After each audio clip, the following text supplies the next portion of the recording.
Good sticks, everyone. Welcome to the Captain Avalanche Fancast, your unofficial source for all things Colorado Avalanche hockey and more from a fan perspective, hosted by me, Captain Avalanche Corey, and he's suffering eternally, Dom. Now, we're no insiders. We're not inside the locker room face-to-face with our favorite players, but we hope to create a relatable and welcoming environment because we're just like all of you listening. Fans with a deep passion for the game of hockey, and in this case, the Colorado Avalanche. It was not, I think, in a way, the brightest week of hockey for our teams. It has not been the brightest month of hockey, to be totally honest. Therefore, going into the Olympic break, we as hosts really just wanted to air out our thoughts on both of our teams before we go into this much-needed Olympic break. But there is a lot more we want to discuss, such as the Artemi Panarin... Who? The who? Huh? The Artemi Panarin Trade Saga coming to an end, and the Olympic trade freeze being incredibly underwhelming. The fact that the stadium series between Tampa and Boston was incredible, and finally some pre-Olympic power rankings with a bit of a different format this time. All this and possibly more on this week of the Captain Avalanche Fancast. And just like always, everybody, if you like what we're doing here and you're not following us already on whatever you're listening on, please do hit that follow button, hit a rate, write a review, write a comment, whatever. Interact with us in some way because that means a lot to us and it helps us out more than you know. Go check out our Instagram pages. We post more stuff over there. It's been a little slow lately. That's my fault, but it's always cooking up something. So definitely go check that out. Alrighty, though, we will move right into it, and that's the Artemi Panarin Trade Saga has come to an end. And might I say, thank goodness, because the speculation, the guessing, and the waiting, it's over. After every team being left in anticipation for over a week now, we get the most unceremonious end to the saga that we probably could. Mostly because of the fact that the Artemi Panarin Trade Saga seemed dynamic, that there were a lot of teams in, big assets were being thrown around, and just like when Artemi Panarin signed in 2019 to New York to kickstart the rebuild, that the return they would get for him now would kickstart their new rebuild. No. Despite all the big contenders in the West wanting him as a rental, despite contenders and playoff teams in the East ready to give him an extension, despite teams just on the edge of the bubble being ready to throw the bag at him, all it took to land Panarin was a conditional third and fourth pick and the quote-unquote best prospect that the team that landed him could offer.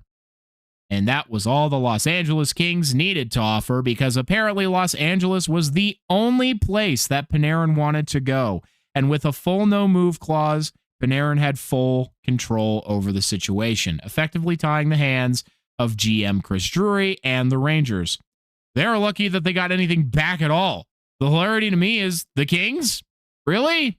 There is more than a 0% chance that the Kings don't even make the playoffs, but to the Kings' credit, they landed one of the big fish and signed him to an extension for less than it was rumored he wanted.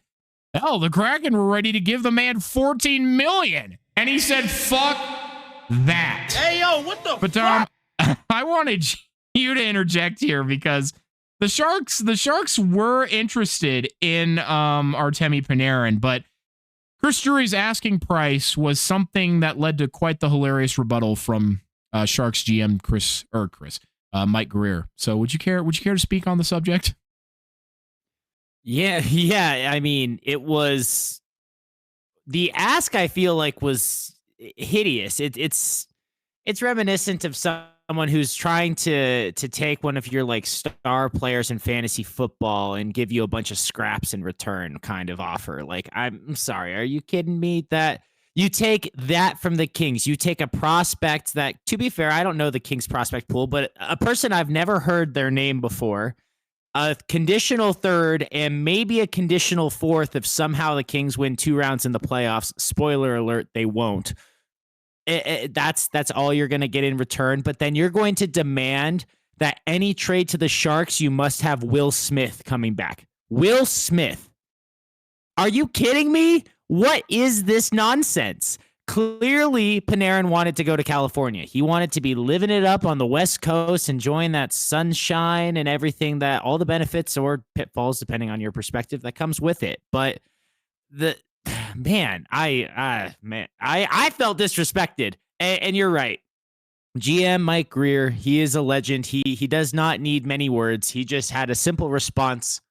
Nope. I obviously have responded more harshly and added more words to my response, but a simple no does suffice. And glad he said no. I know I told you, Corey, but when I saw this about the Sharks being interested in Panarin, I personally was not interested. I just don't think he's going to fit the rebuilding culture. His timeline doesn't align with ours, and I'd rather use our assets on getting a younger defenseman who can play on the right side for a long time to come. So I'm glad in a sense that the Sharks did not end up getting him, whether the price was fair or not. Disappointed / frustrated that now we're going to have to deal with him for the next 2 years playing for the Kings. But overall, I thought if any team in the West would get him, it probably would be LA. They had the assets and the cap space that they could move around and make it happen compared to some of the other Western teams. Oh, yeah. And just for everybody else's information, mind you, that trade package also included a 50% retention from New York. So they're not, the Kings aren't even having to pay the full pun intended Kings ransom here for Artemi Panarin. But before we move on, just one more hypothetical for you, Dom. With that trade package that the Kings did send over, and then a simple 2-year extension at only $11 million per, would you have been more comfortable with Panarin at that asking price and at that extension, rather than maybe what Chris Drury had in mind originally? If you were able to get him for that, for what the Kings paid, would you have been more comfortable? Sure, I would have been way more open to it. I would have liked to have probably packaged one of our NHL defensemen, just rather than them retaining. I wasn't as worried about the retention. So if we were picking him up this year, send someone like Nick Leddy plus a prospect and then a third and a fourth. Sure, I'd be fine with that. $22 million over 2 years. It's a lot better than $50 million over 4 years, which was originally what the asking price was reported to be, at least north of $50 million. And Panarin was supposedly looking to sign for the next 4 to 6 years at that number. So in theory, the cap hit could have been less, but I still think with this culture they're trying to build, I just don't know if Panarin fits that build, fits the type of player that Mike Grier has typically been trying to go for. And when you're someone who's that experienced and that talented, I was just concerned if that presence in the room would not mess up, but interfere, not align with Celebrini's ascension to the captaincy next year. Like I don't know enough about Panarin as a person. I know stories of his off ice issues. And so that was something that I was a little skeptical of having brought into the energy space, right? That's one thing this rebuild has done. This team is a family and they are very bonded together. So I don't want anything that could throw a wrench in that. But in particular, if you have a 34-year-old veteran who's seen it all versus the 19-year-old, what are the odds that he's going to respect and truly follow that 19-year-old for the next however many seasons? I mean, and maybe he's a humble guy and would fit that bill well, but I feel like that could possibly create some clashes or some lack of cohesion. So all in all, at the price, I would have been more open to the idea, knowing it was only 2 years, so the hit would end before we are paying MacLeod and Will their extensions. But I think the Sharks are okay, and we can just focus on spending that money in other more useful ways. The vibes would have just been off, and that's a fair criticism. It's just funny to me because when the trade rumors really kicked off, when they held them off the roster, it's like, oh yeah, we want a first round pick, an NHL ready player, and a top prospect for for Artemi Panarin, and it's like, here is a bag of chips and a roll of pennies, bitch. And I mean, overall, though, I'm simply surprised that this whole Olympic roster freeze deadline, from what I believe to be the case, and what so many others believed that was going to be the case, was that this was going to serve as like a mini trade deadline, that we were going to see at least more than 2 roster shifting moves that would have implications coming back from the Olympics. But perhaps the Olympic roster freeze simply didn't leave teams with enough time to conduct business, because there are now several big names from teams who are emerging as definitive sellers at the deadline that contenders want to solidify their depth. We even talked about a few of them a couple episodes back. If you haven't heard it, go check it out. Avalanche trade deadline preview. But time will be limited once we're back on February 25th as well, with teams only having a little over a week to fully conduct their business and try and lock up that trade piece who they could view to push them over the edge. Certainly, and I think while this mini deadline that we were hoping for was underwhelming, I think that's just going to suggest that we should expect a very exciting and busy, frantic week for you and I, trying to keep up, hopefully, with news to be able to bring when we come back from the Olympic break. With that, I mean, it's basically just 1 week of post-Olympic break that we would have before the actual trade deadline. So that will be very exciting. I do expect to see more players move. And to some degree, I think some teams were waiting because they wanted to see where they would be at the break as the final decision of whether or not to buy or sell. Kind of like a cutoff to see if players can play their way into a playoff spot, or maybe give indications of selling. And we'll see that with some of the movers when we get to our power rankings later, of who teams maybe a month ago would have thought that they would be buying or trying to make a push, now might be flipping to sellers. So when you think 3 weeks after that, with the Olympic break and such, who knows? Because while we are hopeful that there won't be any injuries at all at the Olympics, I imagine that could also shift what teams want to do as well. And so holding on to some of their guys as insurance policies just in case might have been the strategy that a lot of GMs followed. Yes, that is I think, fair assessment. And I mean, we had a lot still, I think, happen in a way. I mean, we had people declare that they wanted to trade out of their respective place in Nazem Kadri. We had GMs suddenly announcing their retirement in Barry Trotz right before the trade deadline. So I think it'll serve, just as you're saying, to make an interesting and hectic week lead up to March 6th. And I don't know off the top of my head how much business teams are allowed to conduct here. I know there are some restrictions on practices and what players can do in between now and during the Olympics, and then it gets lifted at some point. So I'm not sure how that applies to the business dealings as well, if GMs can have active phone conversations with each other. So I'm not sure, but I'll be interested to see then what comes of it once we get back and see if things start kicking off right away, or if once again we're kind of left waiting until the 11th hour, as trade deadline day so usually is. But if you do not have any final thoughts, I would love to rant and ramble about the Stadium Series game. I would just want to mention one other trade that did happen on the 4th please. as well, before the deadline. It's not a major trade, and nor is it a surprising one, but the Blues did send Nick Bjugstad to the New Jersey Devils in exchange for a former Shark that the Devils acquired in the past offseason, Thomas Bordeleau. So he just hasn't been able to, break in and be a regular NHLer, partly because of his size. He needs to be more in a skill-based line, on like a second line rather than a fourth line. And he just hasn't been able to really crack into the NHL with any consistency. So maybe this new opportunity with the Blues and all their struggles will give the former Shark a chance to see some more ice time at the NHL level. We can only hope, and we always wish for success from our former teammates and former Sharks. Now then, the Stadium Series was fucking awesome!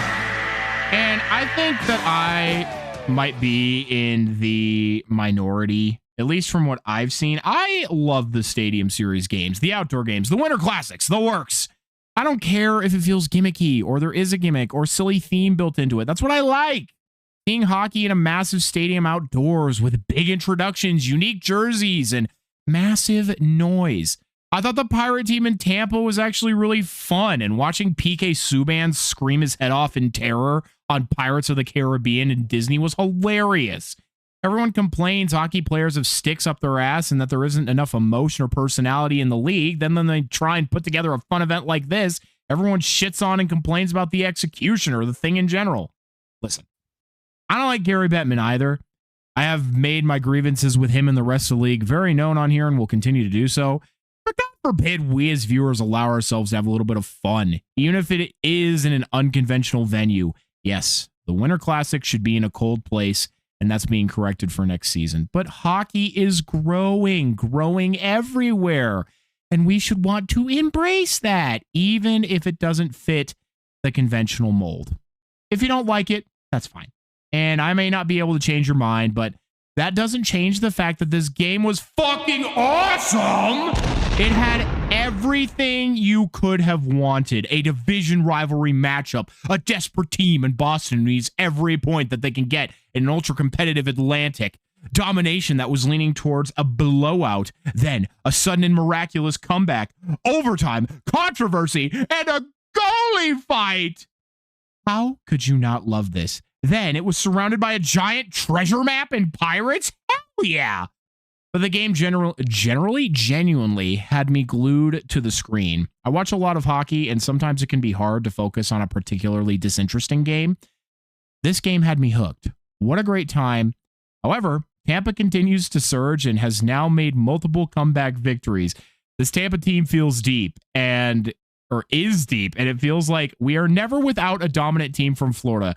All the more exacerbated by the fact that Tampa laid the smackdown on the Florida Panthers this evening. So even if the Florida Panthers don't make the playoffs, you still have to contend with a resurgent Tampa, who suddenly looks like the Tampa of a few years ago.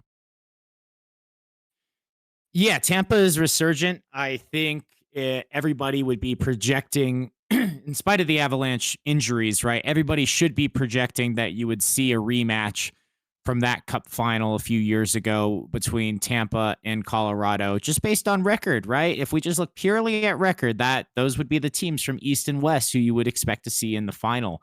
And I think from their stretches of dominance this season, obviously the Avalanche have been a little bit in a downswing right now, but again, injuries are playing a huge factor in that. I think these are the two best teams in the league for sure, and it would be an exciting series to see. Also, yes, there were Pirates. There were also Patriots. And y'all know I'm a Patriots fan. You can hate me for it all you want. You can root against me on Super Bowl Sunday. Ooga booga. But the fact is that the Bruins showed up dressed as like actual Patriots from the 1700s. And that was fun. That was fun. I enjoyed that. Yeah, and Tampa showed up in the creamsicle Buccaneers jerseys led by Baker Mayfield. That was quite the intro. It was unique on both sides, but it was fun. Truly, like you were saying, Corey, about some of the extra funny and unique frills that come with these type of stadium series events. And that is fun. And that's where I have said last time, we want the Winter Classic to be somewhere where it's winter, but I am all for more of these stadium series games all over the country where they're playing outside, giving fans a different, unique experience, giving fans more jerseys they can look at, they can get, that are very cool and unique, that are one-off and not seen all the time. I think it's great for the league, and I hope to see more of them. I know, and like I said, that just makes me all the more excited for the Winter Classic with the Avs. We now know that the Stars are playing Vegas in an outdoor game down in Texas. I think that'll be super cool. So I like it. I like it. I don't know. I everybody just seems to like hate on this shit. I don't understand why. Like, God forbid we do something fun. But, you know, maybe I'm missing the point. Maybe I'm the one who's wrong, which is I'm fully ready to accept. But you know what? Fuck. I like the little themes and the gimmicks, like I said. But whatever. It's time to get serious. Turn on the dramatic music. How to begin this statement is truly the hardest decision. I already know that this is going to turn into a rambling tangent that jumps from one topic to another with an incredibly choppy flow. Even after sitting on it for a few days to ensure that any extreme knee-jerk reactions were cleansed out of my system, there are still plenty of raw emotions, feelings, and opinions that I have towards my team going into the Olympic break. For starters, they need this break badly. For the first time in a long time, for the first time all season, the Avalanche left me speechless, and not in a positive way. I do not turn off games often, and I certainly will never leave an in-person game early. But during the Montreal Canadiens game, after Scott Wedgwood misplayed a puck behind his own net, allowing the Canadiens to then score again, that is when I changed the channel. And that was only during the second period. It puts into perspective on just what a frustration and an anomaly the month of January has been for the Colorado Avalanche. You would have thought after an unnecessary and lifeless loss to the Senators that the Avalanche would have come out with more pep in their step, but just like every other game this month, the Avalanche seem to now be allergic to winning 2 games in a row. The last time they won 2 in a row was January 8th and 10th, nearly a month ago now. They certainly have had no problem losing 2 in a row. I understand having only 2 regulation losses through 44 games is an anomaly in and of itself. I also understand that the team experienced 2 key losses in Devon Toews and Gabriel Landeskog, both of whom are not only top 6 forwards or top pairing defensemen, but 2 loud and respected voices within the club's leadership. But injuries are something the Avalanche have been accustomed to dealing with for years up to this point, and injuries to key players at that. Why should this situation be any different? Yet, it was. I truly cannot tell you if these injuries were the sole reason the Avalanche struggled so mightily in January, or if this was just a, quote, evening out, unquote, portion of the season, if they're regressing to the mean. I would be more willing to buy into the latter if they were losing close games, if they were still giving their everything but lost by 1 or an OT. But no. They have had multiple brutal multi-goal losses, multiple 7-3 losses, multiple games where they looked like they simply didn't have it. An absolutely deep team who has had the best offense and defense all year, struggling to create offense and struggling to keep the puck out of their net. It would all make sense if they continued to play to the standard that they had set in the beginning. If they continue to play the way that they have clearly demonstrated that they can, and yet they just haven't. And I don't understand why. Because what is truly mind-boggling is that they will show that brand of hockey we know they can play in all of their wins this month, in the 5-0 domination of Detroit, in Detroit, nearly shutting out Toronto, handling a Sharks team they should handle. No offense, Tom. They came into the new year off of their second head-game win streak. The only team to ever do that. We all knew this team was going to lose again, but the fact that the losses jumped from 2 to 9 in a month, then certain aspects of the game have gone from bad to worse. The power play is now dead last. My dad asked me during the Sharks game, when was the last time this team scored a power play goal? And I couldn't remember. That's the equivalent to when you're a teenager and your mom asks you, when was the last time you showered? If you can't remember, that is not good. I don't know from anyone. Let me clarify here. I don't know from anyone in this organization is no longer an acceptable answer. I don't want a hope play or a time will figure it out. Time is running out now. You don't need the best, but God, fuck, you need it to be functional. And you cannot have a man advantage be a liability to your team. A tangible answer is what we need. Definitive action. We keep getting false promises such as we've had a meeting, we've worked on it specifically in practice. Then we'll see something that looks like it's going to work. They won't score, but it looks good. Then the next power play, it just looks like shit. Then the team falls right back into the same habits, and the opponents see it coming every single time. Hyper predictable. To some, I may sound like a spoiled rich kid. I got the Lamborghini instead of the Bugatti. This team still sits firmly at the top of the league and of their division and still have less than double-digit regulation losses. They were dealing with injuries and are now into the dog days of the season. And I also try and always maintain a positive outlook. I don't like to be like other personalities within any sports who just want to bitch and moan. And I mean, ultimately, I still have a positive outlook for this team, and I am so unbelievably excited for playoffs this year now that many new additions are settled into their roles and are producing. I'm excited to see this team, or who this team pushes for at the trade deadline. I'm excited to see Landy and Natchez and the full team back together on the ice following the Olympics. I am genuinely confident that this team can go on another run after coming back. Rest and rejuvenation for those not attending the Olympics, and pure adrenaline and fire for those representing their country. Hell, Logan O'Connor might even be back after the Olympics. I also truly believe that this team can win a Stanley Cup. A rough January also does not take away from all the achievements and strides this team has made this season. No all-time fewest loss records, boo. Likely not the points record either, whatever. What matters to me is that this team secures home ice advantage. They are still well on their way to an over 100-point season and one of the best the Avalanche have ever had. All this being said doesn't detract, though, from the frustration I feel. However, I refuse to, or am at least attempting to not let myself fall down to any conspiratorial rabbit holes or doom spirals that some online will, but I am still frustrated regardless because it just doesn't make sense. The losing is fine. It's how this team has lost this month and the consistency with which it has done so that makes no sense to me. Really mystifying and baffling because it feels like every good habit, every system, every bit of depth and positive thing that they've put in place to allow them to dominate has simply left in these losses.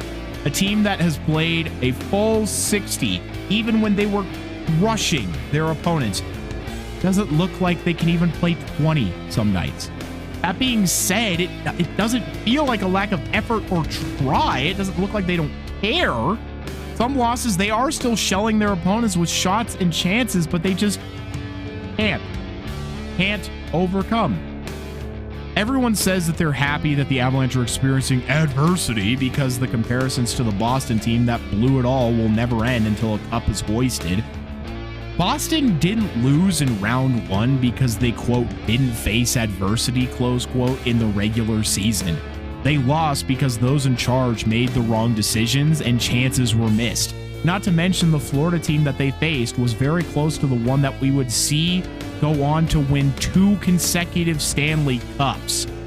I won't dive deeper now because this isn't about Boston. This is about the Avs, and I think it is fair to say that the expectations that they have set for us as fans and for themselves have left us a bit jaded and frustrated after a tough January. But that doesn't leave me any less optimistic going forward, perhaps a bit more skeptical on certain matters now, but I know this team can win, and they know that they can win. They just need to start doing it on a consistent basis again. It's okay if you lose.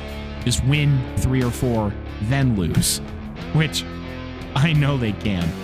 They just need to be weary as the gap between first and second is now closing.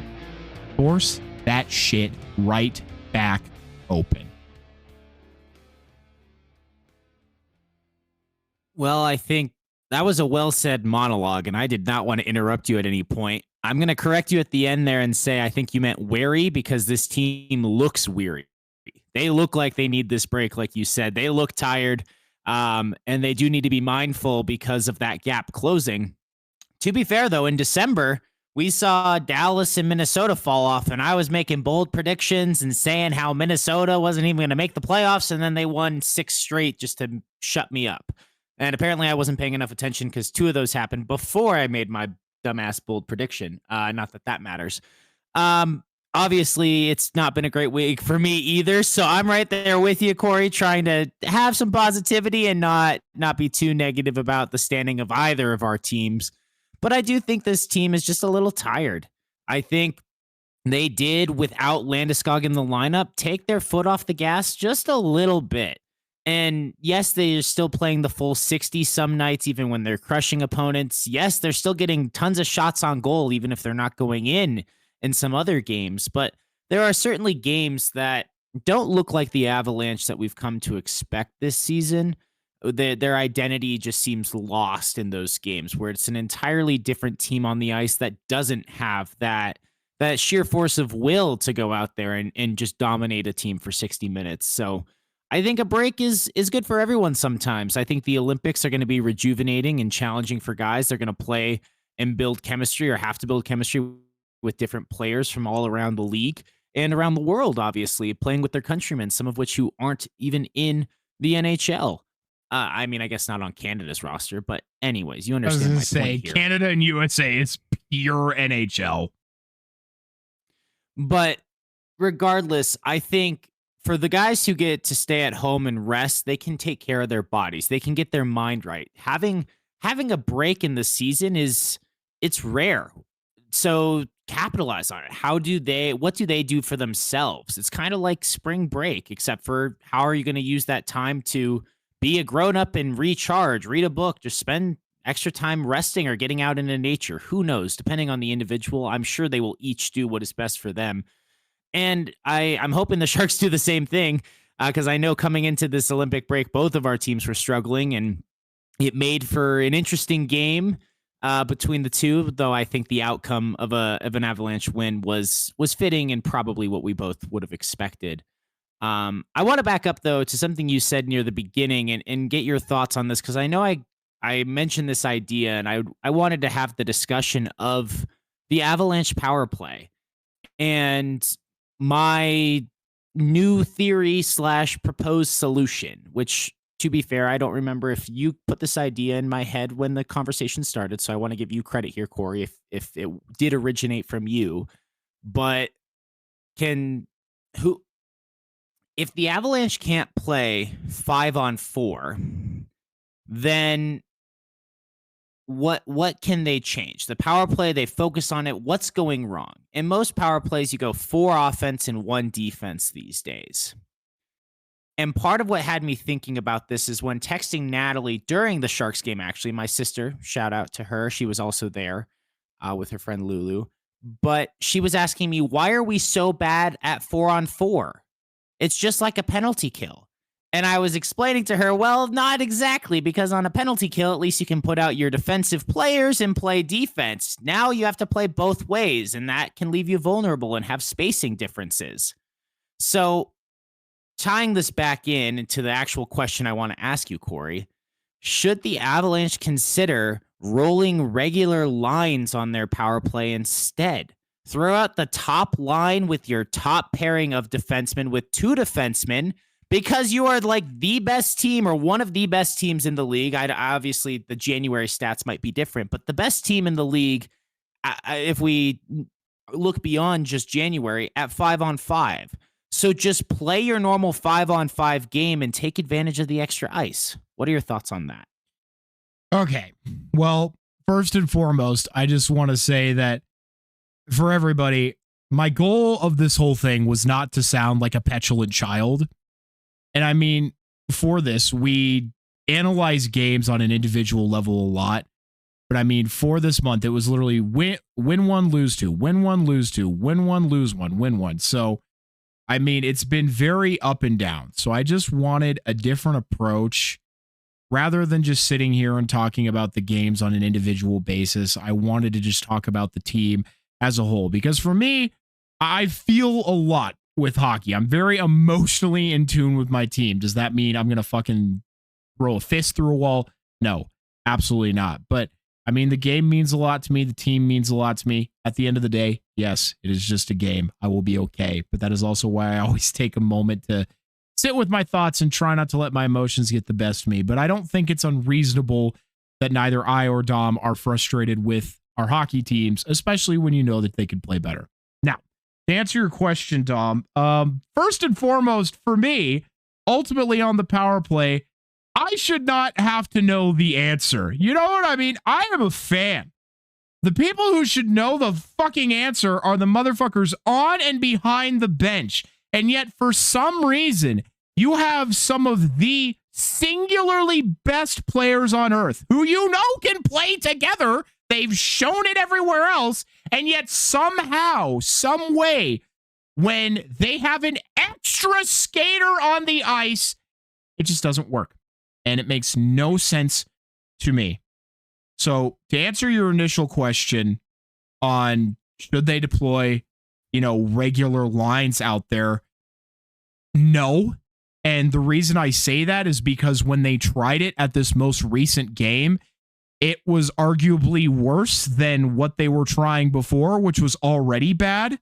So I can't say that that is necessarily the move to put that power play in the right direction as the season begins to come to a close.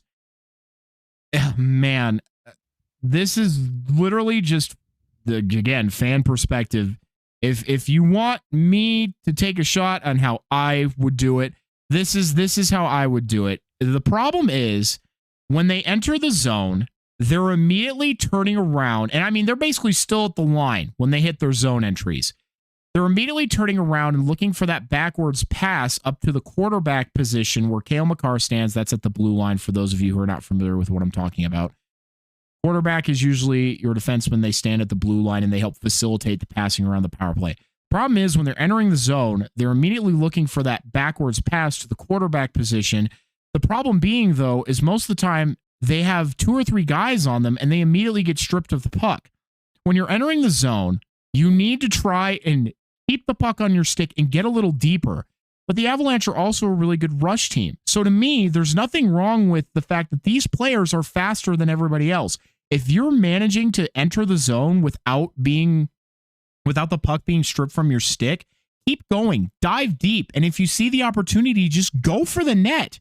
And the goal of the trailers after you have entered the zone as a player should then be to back you up. If that puck doesn't go in, they should immediately then be trying to get those rebounds, fight for the puck along the wall, and then you set up the play. Now, let's say you start in the zone and you win the faceoff and you're immediately set up, right? You get it back to Cale Makar in the quarterback position. Great.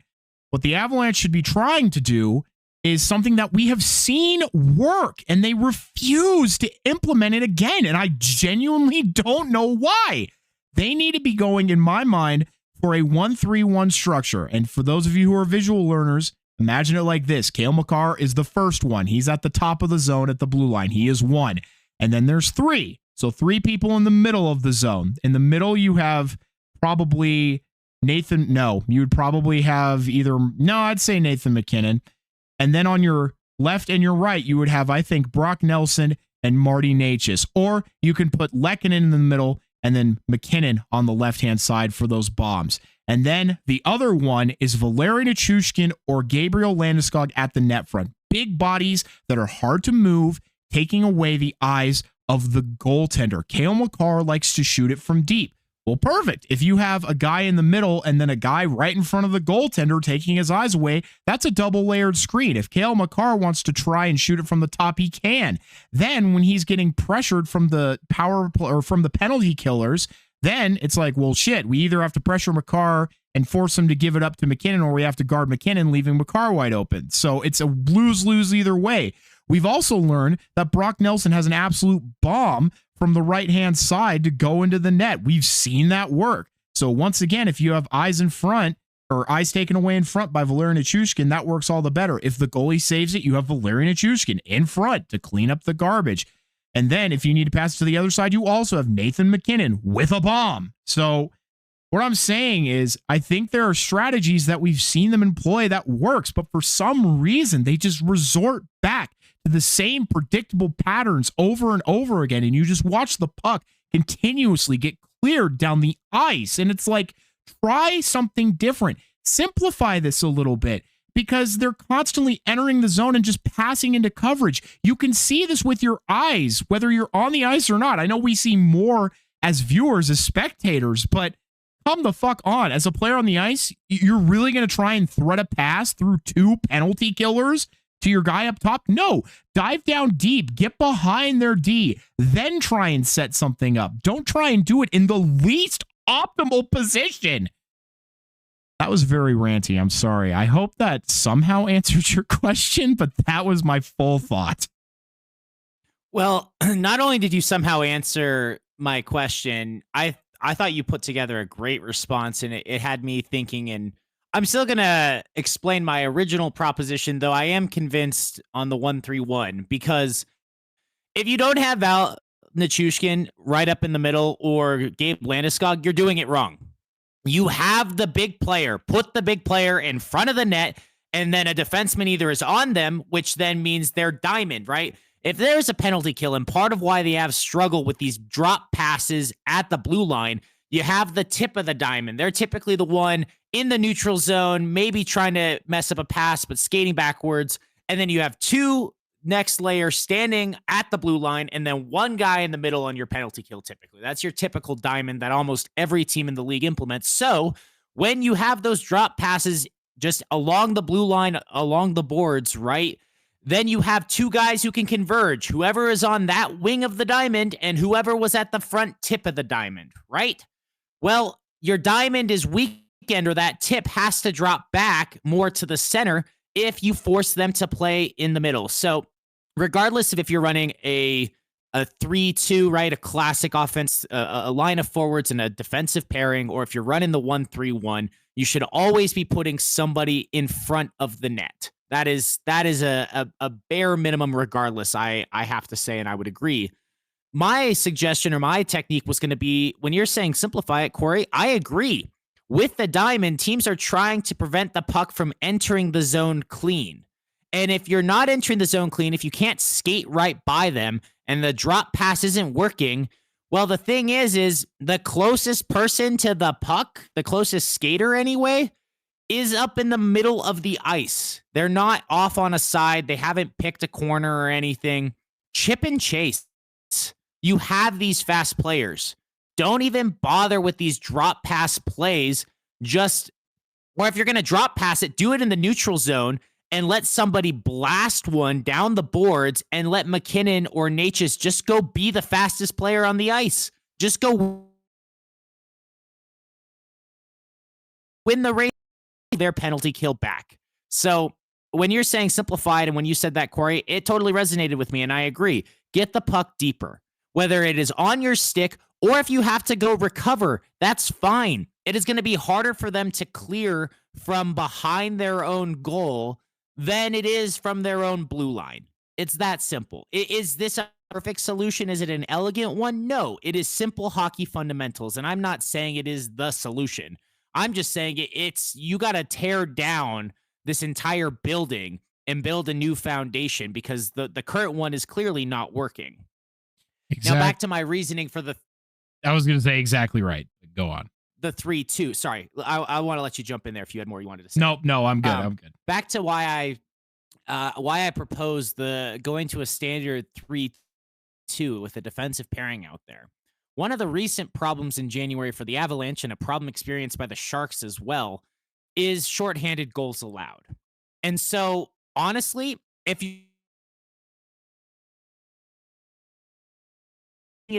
like, if you can't even, maybe this is pessimistic, but again, I'm just trying to tear down the building blocks. I don't know the root cause of the problem. Like you, Corey, I'm just a fan here watching and offering my opinion that has zero actual hockey IQ knowledge, where I'm not a coach, right? Exactly. I don't know this. I could be completely off base here. But if your power play is more of a liability than a strength, treat it like a penalty kill. Just don't give up a goal. Don't let it swing momentum for the other team. Just control possession, play your normal game, and don't pay the price. So if I have to put out 2 defensemen, but it means I'm not giving up goals and giving up momentum on my power play, fine. If I'm not giving the other team momentum, I'm just burning clock. And if I have a team as good as this Avalanche roster is, I trust my team to beat any other team in the league 5-on-5. I do. That's what I would do. So you know what? Just look at it like running clock. It's like running the football in the second half when you're just trying to reduce the number of possessions in the game. That's how I look at it. So that's why I advocate for the two defensemen. I've also, again, between the Avalanche and the Sharks, we both are top 5 in the league, maybe top 2, actually. I'd have to double check. We're number 1, I can tell you that. Goals against. Well, and we were number 1 earlier this season, so I don't know exactly our total count, and I'm not sure I want to know, but I know both of our teams are bad at this, so that's also part of this, is I've seen way too many shorthanded goals go against both of our teams. And that is the worst possible outcome of a power play. I would rather just negate the advantage to ensure not having a disadvantage. Sure, it's a hedging of bets, and I have no chance to, well, not no chance, but it reduces your chances of scoring a goal. But if you're not scoring them anyway, how can it be worse? It's not going to be worse if you're not giving up shorthandeds anymore. So I've started to go in a circle here. I think I've made my point clear, and the emotion is starting to overtake the rational thought. Well, I mean, and ultimately, I agree. If you're not going to score on it, which, my God, I hope you could at least do that much. If you're not going to score, though, don't let it be a liability. Don't let yourself be scored on. And I mean, there was a recent stretch in January where not only were the Avalanche getting scored on during the power play, which at most they only ever give up 1 power play goal a game, which is good. Their PK is still number 1.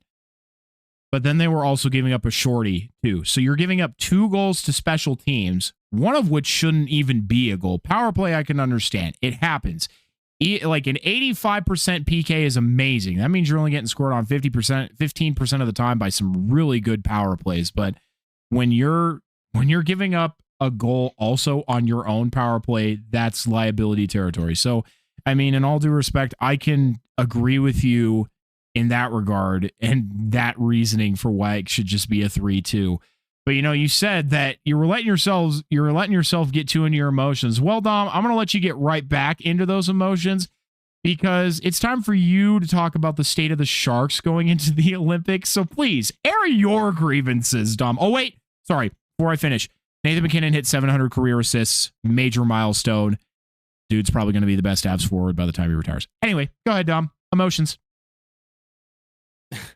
Yeah, thanks. My bad. I know I was supposed to remind you of that. You mentioned it. We talked about it at the game last night. I remembered. Well, I'm glad you remembered. Man, yeah, this Sharks team really needed this break because they actually had a really good January. They were 7-4 coming into this recent stretch of play. This 4 straight awful games, and they were awful in their own ways. Because let's just go back to the beginning and why I think this team has been awful since. They absolutely collapsed, fell flat on their face, and let Edmonton do what Edmonton does. Like, this team got up 2 goals in the first 95 seconds of play. I don't know if you knew this, Corey, but this was the first time the Sharks and Edmonton have played this season.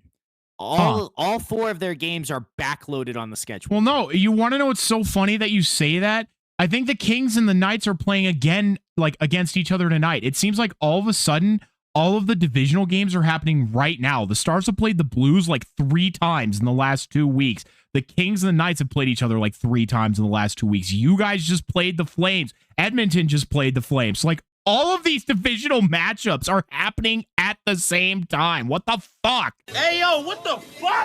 Well, yeah, we played Edmonton and the Flames in this past week, and guess who our first 2 opponents are coming right off of the Olympic break? Edmonton and the Flames. Yeah, crazy, right? So I hope that we get a rebound, a bounce back opportunity, and we can put it to those teams and get some wins coming out of the break and use this time off to get our heads straight because this was a chance. Edmonton is not taking advantage of Vegas's struggles of the weak Pacific. They've struggled just as much as everyone in the Pacific. The Pacific is actually just outright ass this year and shouldn't be allowed to put a single team in the playoffs, period. Just give me all 8 teams from the Atlantic and let's see what the fuck happens. That'd be more exciting. But them's not the rules, so we'll move forward with that later on anyway. But the fact is the Sharks started this game sending a message to Edmonton. 2 goals in 95 seconds.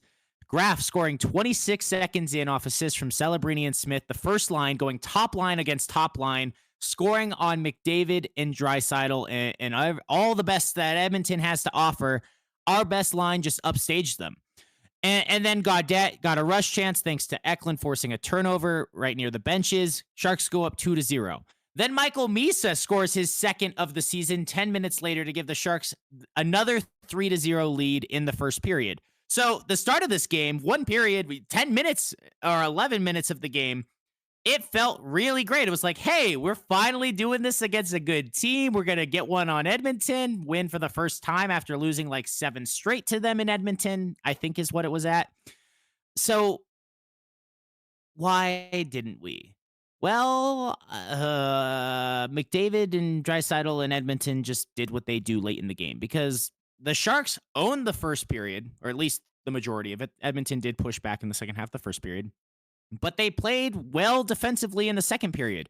Nobody scored. They had that 3-0 lead going into the third period, which the Sharks entering the third period with a lead are really good now, which is weird to say, but they've been really good at least this year.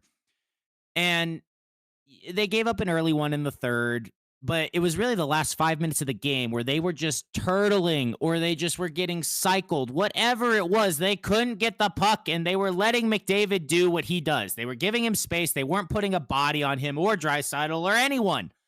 And so they found a way to take a 3-0 lead when they played.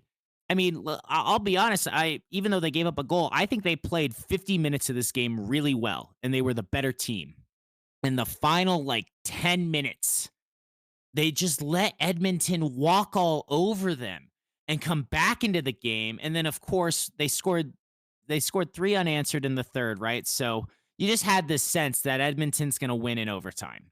And they controlled possession in overtime, and they got the win. It's just semantics at this point. But the absolute, utter collapse against the Oilers, I guarantee you that is the reason why they lost the rest of their games this week.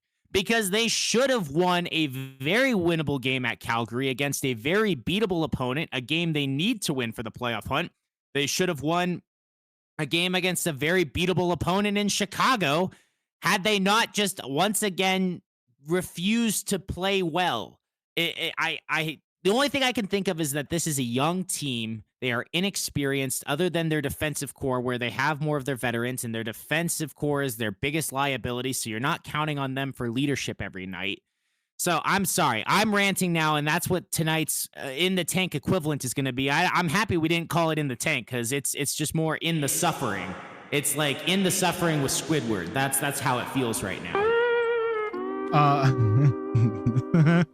Dom, may I, let me see if I can find it. May I read your messages that you sent me at the conclusion of the Edmonton game? I have to scroll back quite a bit because we text quite often. Let's see. Yes. Please read them off for everyone. Hear my knee-jerk reaction at the time to see if I've calmed down or not. Oh boy, man. Where was this? What day was the Edmonton game? That was back on Thursday the 29th, so you're scrolling a full week. So that was Saturday. Oh wait, here we go. This Edmonton is going for the 3rd win in a row, by the way, which they haven't been able to do all season. Oh fuck yeah, another great omen, Dom said. I said at least this was during the Avs getting washed by Montreal. I said, at least you're having fun, to which he says, thanks. I'm sorry about your game, brother. I said, don't be. No pity for the weak. He said, shall I keep you informed about the happenings in Edmonton? I said, please do. Oh, man. And then also the Sharks announcer, Randy. What's his last name? Randy what? Randy Hahn. Randy Hahn reminded me of the I think. Avalanche getting their ass kicked. So that was fun. So let's go a little bit.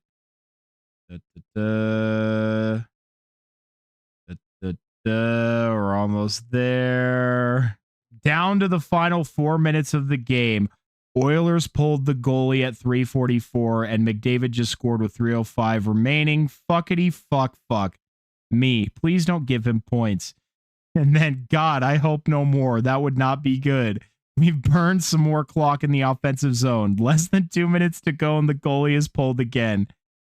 And then a few minutes later, going to OT, to which I simply replied, Dom, to which he said, I need to go scream somewhere. 7 straight losses to this fucking team. 4 fucking unanswered. I'm about to explode. Just another collapse today, I fucking guess. Utah did it against Carolina. At least we got a fucking point, I guess. And I said, I wanted one of us to have fun. And he said, yeah, me too. It was fun for the first period at least. Huge opportunity wasted. Just let them waltz back in by turtling and giving them space to play their offensive game. Askey was great, but finished horribly just like he did last year in Edmonton.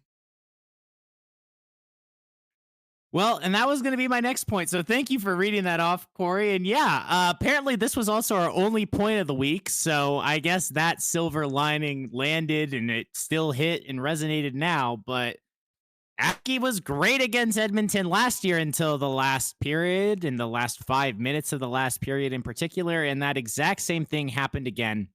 And so I don't think it's Askey's fault. I actually think it's the defense's fault. And because of the turtling and that he was getting shelled and he was making all these crazy saves, but at least the defense would get the puck and push back up the ice. And that's what they were doing for the first 2.5 periods. And then they just stopped. It was just trying to clear the zone and failing for 2 minutes at a time. So I don't know. Askey's had his ups and downs, but I don't think that one was his fault this time either. And I guess maybe my tone now is calmer, but yeah, fuckity fuck is how it felt. I'm just, if you haven't heard me speak about this, I maybe haven't said it here on the podcast, but I turn into Frosty the Snowman, except for by no means am I the snowman. I have no idea what I am. I'm just the fuckity fuck, I guess. Frosty the Snowman does not say fuckity fuck. What does that even mean? Well, the beat of the song, dumpity dump. Oh, I look at that see. Frosty go. Fuckity fuck. Yeah, I got it. I got you. I understand now. I started doing it again when it was in the winter and the Sharks were collapsing. And it's still winter. I know Christmas has passed, but anyway, it has stuck with me for the rest of the season. Because it's like fuckity fuck. Look at that fucker score. But anyway. My inability to sing does not need to further grace this podcast episode. So there were more wasted opportunities, like I said. So moving on from Edmonton just making me want to cry and die simultaneously, because at Calgary, great goaltending wasted once again. This time, Nedeljkovic was the Sharks' victim, suffering behind the blue line. 39 saves on 42 shots on goal faced. How are you letting Calgary shoot the puck 42 fucking times? That's my question. Like, this is supposed to be the easiest game of the road trip. This is your bounce back because you are in the playoff hunt. This is the easiest game. You need to win this one at this point. When you are winning other games against other teams that are better and in the hunt and you're competing for a playoff spot, you got to beat down on the bad teams, not give them just free reign and having possession of the puck. And the fact is the Sharks were just off kilter. They were reeling from that Edmonton loss. They were way too passive. Yes, they led 1-0 and again 2-1 in the second, but they always throughout the entire game allowed Calgary to control play. And then, of course, and where some of my emotions on the shorthanded goal talk came, they lost this game on a game-winning shorthanded goal to the Flames in the third period. So they were just playing like, I mean, they looked like they were Cali sober, is honestly how they looked. They looked slow. They looked dumb. They were turning over the puck. They were committing stupid penalties and then allowing Calgary to score on their own power play. So I don't know what they were smoking, but it wasn't helping them win this game. They lost 3-2 in a game that they faced 17 additional shots than they took, and yet still could have won this game if they put even just a little bit more heart into this or played with their head screwed on straight instead of like a chicken who just had it snapped off. Tell me how you really feel.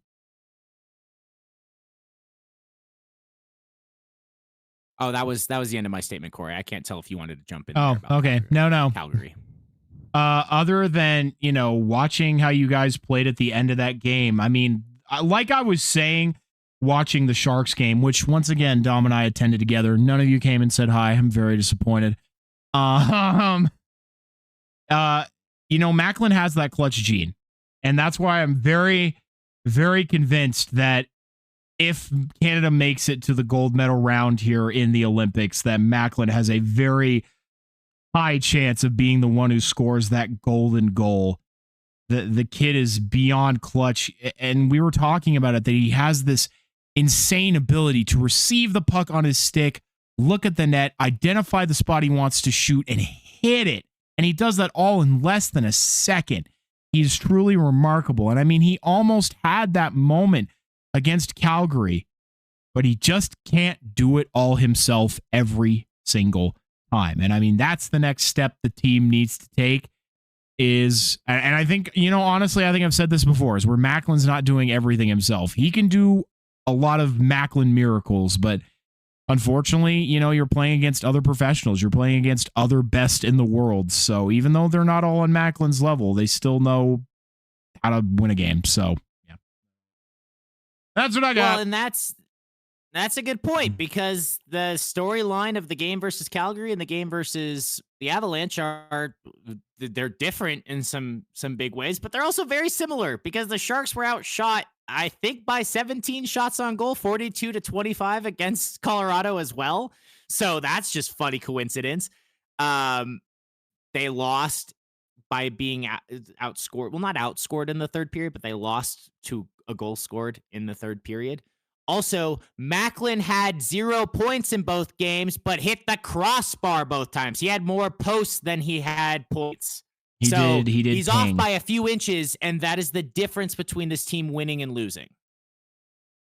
Hey, sometimes a few inches is all it takes. Yeah, seriously. But I mean, man, that's the thing. If it's a few inches down, I guess, since it was the crossbar in both cases rather than left or right there, then who knows? The outcome might be different. But that's where the rest of the team has to step up. That's why this team has to keep getting better. That's why we need more depth. We need more pieces. And Panarin wouldn't have been the answer. So just tying that back into before. Somehow, though, this game against Chicago, it was not the worst one this week. Or sorry, this game against Calgary was not the worst one this week, because the game against Chicago was. And Corey, I wasn't able to watch this one from the start. As you know, I think I sent you a message. I tuned in when I finally got home at like 7 o'clock at night after another long day to see my team down 5-1. And I messaged you saying, well, I just turned this game on and I think I want to turn it right back off, or something to that effect. And then the Sharks scored to make it 5-2. And then they started the third period off by making it 5-3. And I'm like, well, shit, now I'm actually invested and I'm going to have to watch this team try to come back, because we've come back from down this many goals already this season. I'm glad I missed the entire first period and a good portion of the second, because in the first period, both teams combined for 5 shots on goal. The Sharks had 1 shot on goal in 20 minutes. Against the Chicago Blackhawks. Are you freaking kidding me? I mean, sure, they rallied a bit, sucked me in to watch the third period as they cut the lead, like I said, but they lost a winnable game. I mean, what are you doing here? Like, Askarov, it's not his fault in this one, but he conceded 4 goals on 10 shots in 30 minutes. He only had to face 10 shots on goal in 30 minutes. But so, like, I don't know. I don't know what to do here, because some of them were turnovers and just bad defensive play that put Askarov in a bad position. But they also did so he only faced 10 shots through 30 minutes of the game. So I don't know how to analyze this, and I don't think I'm going to bother. But it feels like they hung him out to dry to some degree. Sure, he didn't have his best night, but the fact is, it was a winnable game against a beatable opponent, an opponent you need to win because they're win against because they're behind you in the standings and you're trying to catch up to or compete with teams in front of you. It's basic. Beat the teams behind you and handle your business, and then every one you take off of the guys in front of you, you climb. Easy, simple math, right? Well, here's some other simple math. They lost 6-3.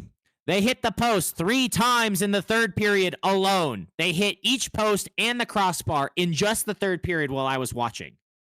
So they lost by 3. But again, coming down to just a matter of inches, this game could have been very different. But I got to give credit where it's due. Former Shark Ryan Donato and the Blackhawks third line absolutely dominated. They combined for 10 points. The third line for the Blackhawks, who are bottom 5 in the league in points, combined for 10 points. Wasn't even Bedard going off. In fact, this was the first time we actually saw Celebrini and Bedard on the ice at the same time in the same game. I mean, and they were joking about having to go at center at one point because why wouldn't they? I mean, at least to Celebrini, I think they were joking, but Celebrini probably was serious because the team was already getting beat down. So why not try to rejuvenate the bench that way? But they should have fucked around and done it. They should have, rather than just giggling like little kids. I feel like Celebrini would have if Bedard would have taken him seriously. Or they should have just like danced or something. They didn't like actually have to do it, but they could have like just kind of ooga booged it, you know? Yeah, they could have had a little ooga booga fun, but it would have been funny. In any case, I still think it's crazy that this is the first time we're actually seeing them in the same game at the same time, because each of the prior meetings between the Blackhawks and Sharks going all the way back to last season, at least one of them was injured. So I guess the Blackhawks got the win. Celebrini had the better night with a goal and assist, but Bedard still had a goal. In any case, they're both superstars, and we finally got to see them on the ice at the same time. So I guess that was cool. But the fact that it was the third line that just destroyed us, Ryan Donato with 4 points alone. Like, what is happening? Why? Why do you do this? And I still go back. I think they were still reeling from the Edmonton game.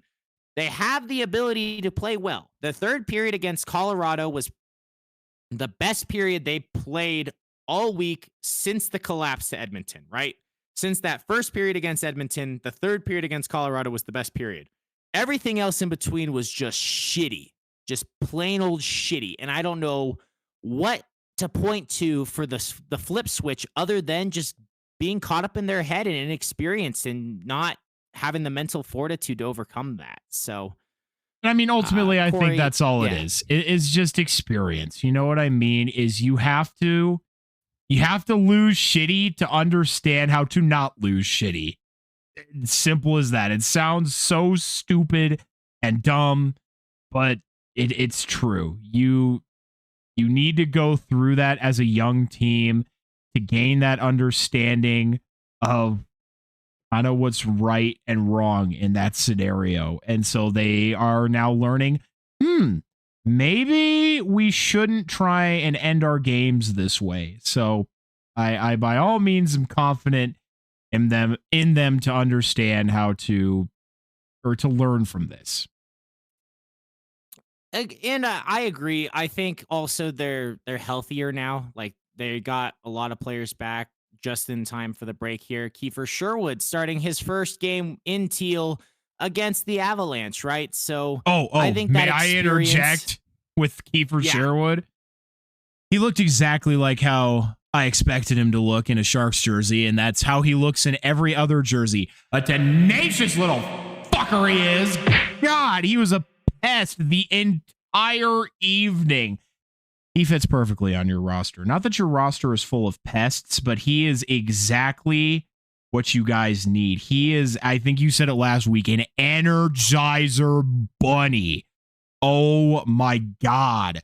And I mean, of course, he's out there causing chaos, getting under people's skin. He's an agitator, but the worst part is he can back it up too. He can score, and he almost did. He almost did a few times. I think this is the first time the Avalanche stopped him from scoring in a while. So I'm very grateful for that. But yeah, he looked great after being injured. He looked like he didn't miss a step. So I'm happy for you guys. Not happy for everybody else or me, but happy for you guys.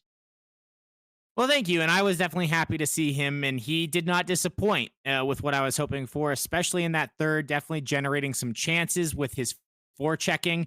The fact that he got under Burns' skin in particular, like Burns is typically just a pretty chill dude, but he was taking some extra penalties that are not normal for him. And we could talk about the reffing was inconsistent, and they were missing calls all over the place. It was a little rough. Teams.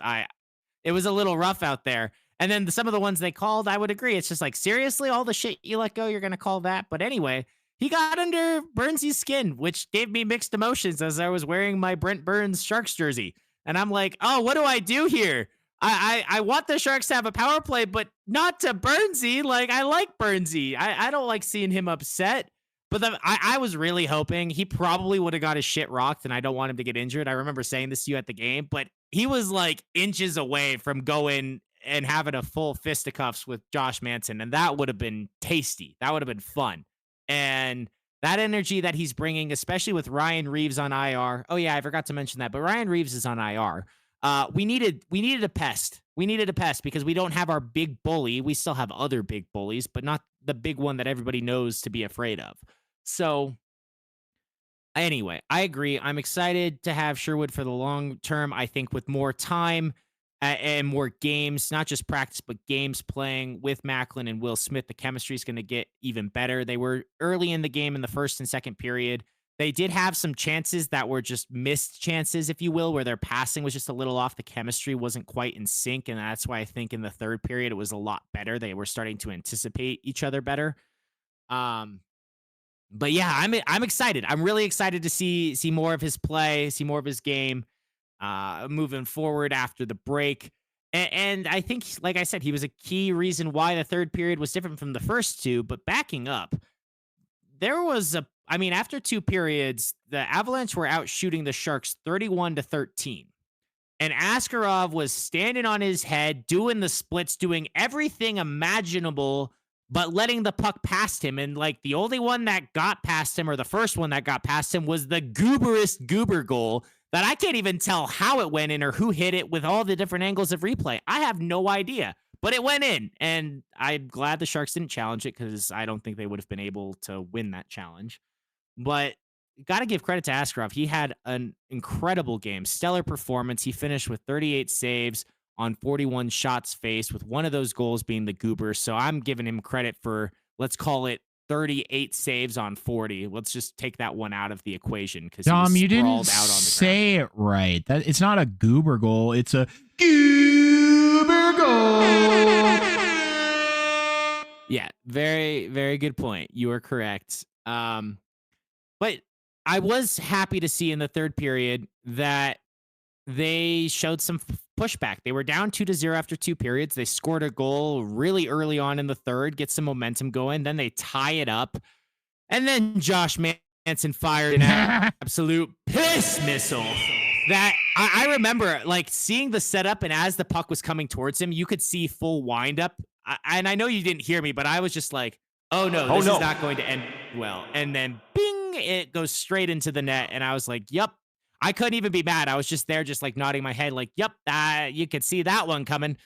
So I got to compliment the Avalanche. They are the better team. And whether or not people want to see them have adversity or not, they showed resilience in the face of that third period adversity. While you were shitting a brick next to me and stressing, while I'm like, hey, at least it's tied. We're both in a fine state. You're not losing.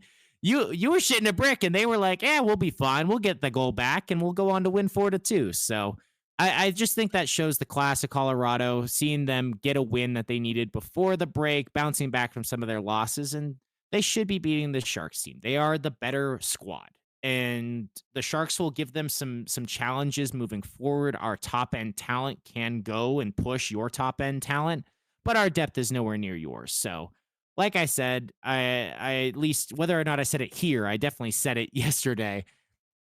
I think this was the expected outcome, and I'll take it because instead of getting just walloped 6-0, Askarov was much better in this game.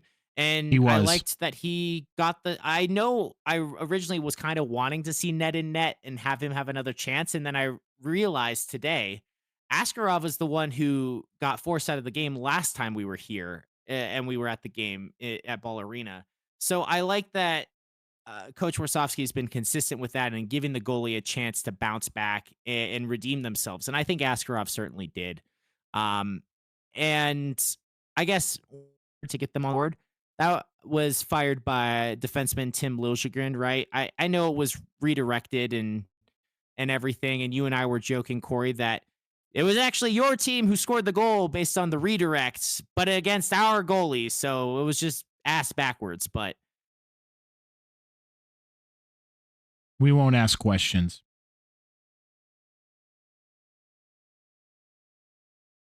uh-oh, my Nope. internet. I know. I was like, oh God, he's gone. But we're good. We're back. I can hear you. Can you hear me? I can. All right. Can. We're all good. Well, okay. What else? Where was I? What was the last thing you heard me say? Tim Liljegren scoring on our goalie.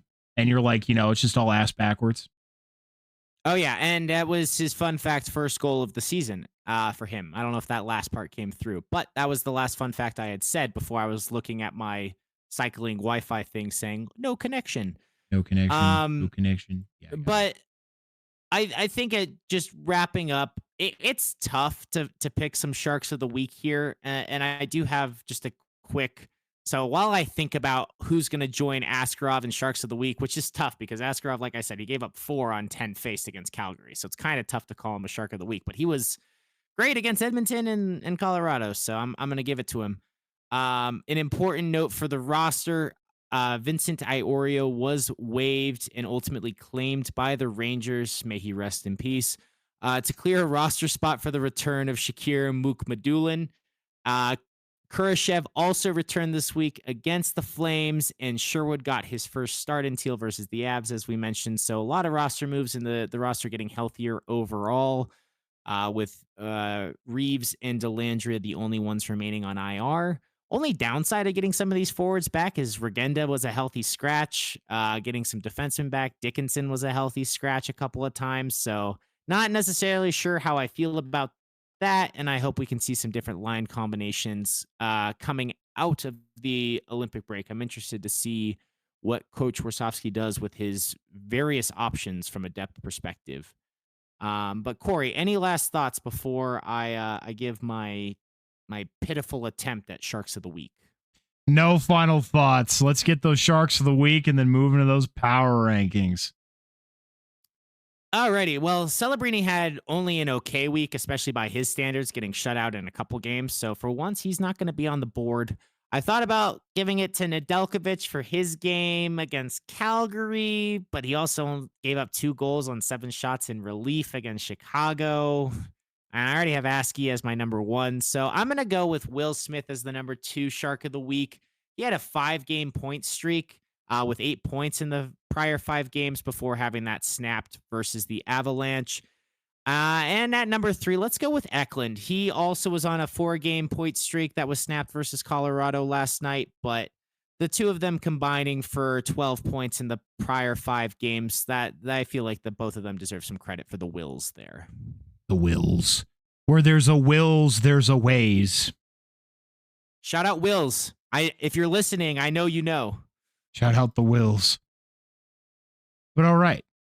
So everybody, usually Dom is the one who does all of the power ranking, and then I make fun of him for how wrong he clearly is. But we thought that this time it would be fun if we both attempted to make a power rankings and see how close or far apart we are. So I did my absolute fucking best to make a power rankings, and I've learned how hard it is to rank 32 teams. I will never take Dom for granted again. So everybody give Dom some applause for all of the power rankings he's made before, because holy shit, this was really hard. So I'm trying to think of the best way that we can do this, Dom. I'm thinking we just kind of count backwards and then see where we're at and then give each other shit as we go. Yeah, we can. I don't know if you want to go. I have mine broken out into some tiers. Okay. As well, just to make it a little interesting. So I have, if it helps and we can see how the overlap is, I have 26 through 32 in a tier 5 called Can We Draft Yet? From 14 through 25, I said tier 3 and tier 4, I guess, with part 1 being the Pacific is ass, but someone will win, and part 2 being the Eastern teams that'll miss the playoffs this season, but would be a contender in the West. Tier 2 from teams 6 to 13, which is basically the Eastern playoff jumble plus Utah. And then the top 5 teams that I think are actual cup contenders. So I don't know if that helps with how you want to go through it, but those are the breakdowns of the tiering that I did with them this week. Yeah, I'm fine with that. So let's go by your tiers. So I think I'll go ahead and go backwards through who I have, and then you can go backwards through who you have, and then we'll see where some of our discrepancies lie. Sound good? Yeah, sounds great. Go for it. So you said 32 through 26, correct? Yeah, that's correct. All right. At number 32, I have, at the bottom of the barrel, the St. Louis Blues. Oh, yeah! At 31, I have the Vancouver Canucks. 30, I have the Detroit... What? No. What? No. Holy shit. Sorry, I'm okay. I'm fine. Not Detroit. That'd be criminal. 30, I have the New York Rangers. 29, I have the New Jersey Devils. 28, I have the Calgary Flames. 27, I have the Winnipeg Jets. And 26, I have the Chicago Blackhawks. So, apart from the little blunder on Detroit, we actually have the same teams, I think, here. Way! The same 7 teams, just in a different order, though. I was going to say, I'd be curious if we had them in at least like the same echelon as each other. So, okay, we're in the same wavelength. Yeah, for 26 through 32, we have the same echelon of teams. But for my order, I do have to put the Canucks at 32 because they are just so far behind everybody else. At number 31 are the Rangers because I've been hating on them all season, and I think even if they weren't in the East, that they would still somehow find a way to be worse. At number 30, I have the Blues. At 29, I have the Jets. I so badly wanted to move them up. They are one of the only teams that did not move at all up or down compared to the Christmas Power rankings. Fun fact. At number 28, I have the Devils. 27, the Blackhawks. And at 26, actually moving up one spot, the Calgary Flames for me. Yeah, and I mean, I don't think necessarily it's wrong in any respect. And I think with St. Louis and Vancouver, and New York, one of my main criteria another one that I was thinking of, especially here at the bottom, was thinking about who is selling. Who is selling? Because to me, that's kind of indicative of, not to say we're giving up, but we're committed at this point to the season to trying to draft. So we accept that we're probably not going to make the playoffs. So let's go ahead and retool. Let's rebuild. Let's accumulate some assets. So that's what I looked for in these kind of bottom teams. Who's going to sell? Unfortunately, with some of them like Winnipeg and Chicago, I don't think they're going to necessarily be sellers per se, but they're just underperforming at this moment in time.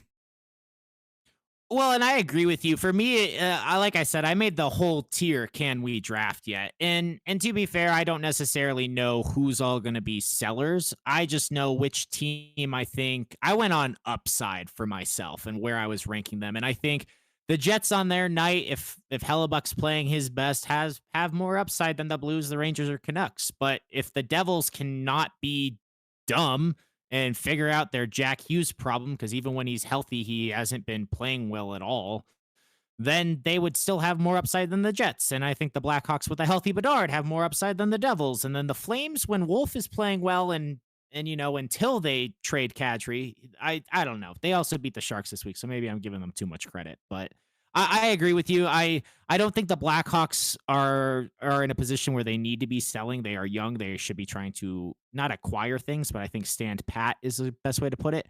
I do think the Jets should be trying to retool more than they've been projected to do or than they've committed to do. But for everyone else, I do think they should be in full retool / rebuild mode. I mean, the Rangers already are. The Canucks are. The Blues should be, or they've started it. So we're in agreement there for the most part. All right. So next was which numbers were we looking at here? So this next one is kind of like two smushed together tiers because I was struggling to call it, figure out if it was tier 3 or 4, but it is the grouping from 14 all the way down to 25 as a blend that I described as the Pacific is ass, but someone will win. and a blend of Eastern teams that'll miss the playoffs this season, but would be in the hunt if they were in the West and probably the Pacific specifically. That's hilarious that we kind of, I think, have the same mindset here. So 25 through, sorry, which is my ending number here? What am I going up through? 17? Oh, sorry. Yes, I rambled there. It's actually all the way to 14. Oh, all the way to 14. 11 total teams there. Okay, so you kind of leaked into the top 16. All right, I got it. So at number 25, I have the Philadelphia Flyers. At number 24, I have the Washington Capitals. At number 23, I have the Los Angeles Kings. Number 22, I have the Ottawa Senators. Number 21, I have the Florida Panthers. At number 20, I have your San Jose Sharks. At number 19, I have the Vegas Golden Frauds. Number 18, I have the Toronto Maple Leafs. Number 17, I have the Nashville Predators. Number 16, I have the New York Islanders. At number 15, I have Edmonton. And at number 14, I have the Seattle Kraken. So going through there, we both have the Flyers at 25. Wow. Okay. I actually, surprisingly, so this is where I was struggling in this tier, figuring out the order. Despite my homerism, I have the Sharks down at 24. Can I tell you why I put the Sharks over some other teams real quick? Yeah, please do. Because of the fact that the Sharks have more legitimate wins than these other teams in the Pacific that are ahead of them, than most of them. There are a few, obviously, that I ranked over you in the Pacific that I think, they have either the equal number to or more wins. But overall, had it not been for these loser points that these teams are getting, the Sharks would firmly be ahead right now because they have more wins. So to me, I think that's indicative of a better team overall. So that is why I rank the Sharks either ahead of or close to some of these other Pacific teams that, even though are ahead of them in the standings, even though the Sharks have lost 4 in a row, that is why I rank the Sharks higher. Well, I appreciate that. And funnily enough, 3 hours ago when I first did this, they were higher up. They were closer to 22. So you and I would have had Philly, the Capitals, and the Kings all in the exact same order.